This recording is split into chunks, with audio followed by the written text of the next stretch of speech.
साथियों, स्वागत है आप सभी का। मैं आपके साथ मुस्तफ़ा चौधरी।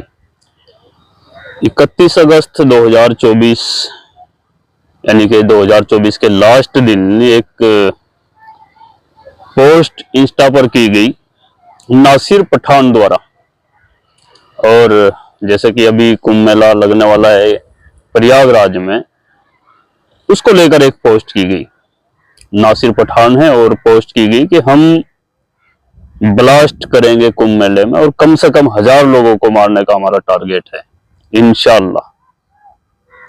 पूरा पक्का मुसलमान, अल्लाह महान है, अल्लाह ग्रेट है, इस तरह की अल्लाह सबसे बड़ा है और ब्लास्ट करेंगे, आप रोक नहीं सकते।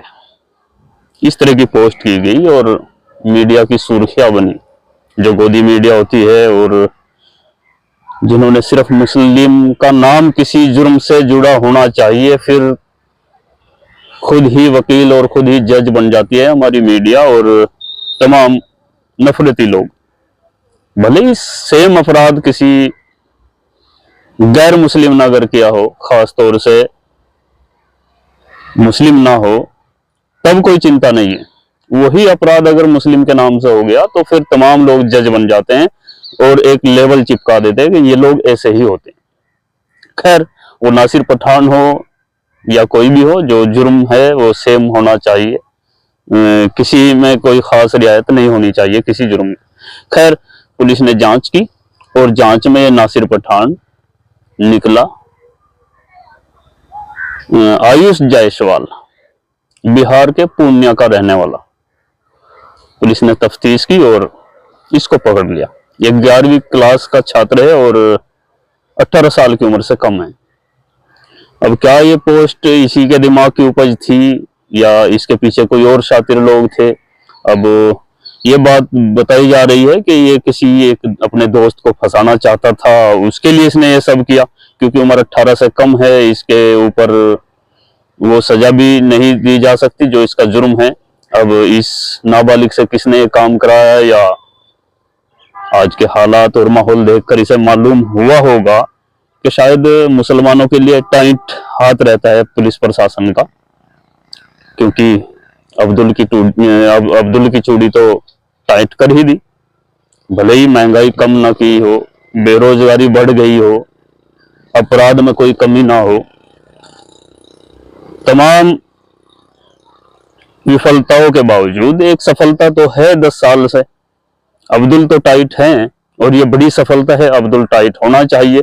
लेकिन क्या अब्दुल टाइट के चक्कर में आपके बच्चे के नट बोल्ट फेल हो चुके हैं? चूड़ियां कहीं स्लिप तो नहीं हो गई?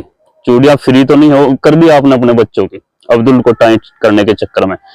ये देख सकते हैं आप, एक 18 साल से कम उम्र का बच्चा, 11वीं की का छात्र, ये ऐसे उनके दिमाग में ऐसे कैसे आया कि वो मुस्लिम का नाम यूज करेगा तो कोई किसी को फंसा सकता है, या मुस्लिम बदनाम हो सकते हैं, या मुस्लिम को लेकर पुलिस एक्शन ले सकती है किसी के खिलाफ। ये दिमाग की उपज अगर है तो कहीं ना कहीं सोचने का विषय है। और ये पीयूष जायसवाल द्वारा लिखी गई पोस्ट कोई ये पहला मामला नहीं है। अभी हाल के अगर नजदीक के हम कुछ आंकड़े निकाले बात करें तो अभी मुरादाबाद में गोकसी का मामला सामने आया। बहुत बार गोकसी, जिसको गाय माता मानता है हिंदू समाज, और गाय से भावनाएं जुड़ी हुई हैं लोगों की हिंदू समाज की, जो उत्तर भारत में गाय काटना भी कानूनन अपराध है, बहुत से लोगों पर कार्रवाई होती है। लेकिन इतने बड़े अपराध में भी जो हिंदू समाज गाय को अपराध मानता है काटना या उसको इस तरह की जहमत देना, मुस्लिमों को फंसाने के लिए गाय तक काट देते हैं। गाय काटने के फर्जी मुकदमों में मुस्लिमों को फंसाया जाता है। और अभी एक वीडियो, अभी नजदीक की एक वीडियो आई थी, एक पुलिस वाला एक मुस्लिम को टाइट कर रहा है कि इतना ऐसे मुकदमे में फंसाऊंगा, गाय लगा दूंगा तेरे सिर, गोकसी के इल्जाम में तुझे बंद कर दूंगा। तो ये माहौल देश का हो चुका है और जब तक सच्चाई सामने आती है तब तक मुसलमान गोदी मीडिया के द्वारा अच्छी तरीके से बदनाम हो जाता है। ये एक मामला नहीं है, दिन प्रतिदिन की बात है। आप सभी से अपील है, हिंदू मुस्लिम, जब तक किसी बात की आधिकारिक पुष्टि ना हो जाए, सिर्फ मीडिया के भरोसे आप किसी भी बात पर, खास तौर से उस बात पर, इस तरह की पोस्ट पर, जब अब्दुल की चूड़ी टाइट है, आप खुद अंदाजा लगा सकते हैं इस तरह की हरकत आज के समय में अब्दुल नहीं कर सकता। अब ये हरकतें आपके बच्चे करने लगे हैं जिनको आप देवता मानते हैं। कहीं अब्दुल की चूड़ी के टाइट के चक्कर में आप अपने बच्चों का भविष्य खराब तो नहीं कर रहे हैं, ये ध्यान जरूर दीजिएगा। समय है अभी भी, हो सकता है बहुत देर हो जाए और आपके बच्चे आपके हाथों से निकल जाएं, क्योंकि जग जाहिर हो चुका है अब तो किस तरह से पुलिस प्रशासन भी भेदभाव के चलते काम करती है। और अभी आपने एक वीडियो देखी होगी, संभल में जब दंगा हुआ था या कराया गया था, पथराव हुआ, पुलिस ने फायरिंग की और उसमें बहुत से लोग मारे गए। एक सीओ चौधरी साहब सीओ थे, उनका एक बयान आया था कि हम पुलिस में भर्ती मरने के लिए नहीं हुए। ठीक बात है, बिल्कुल, मरने के लिए कौन भर्ती होता है, मारने के लिए भी नहीं होता है।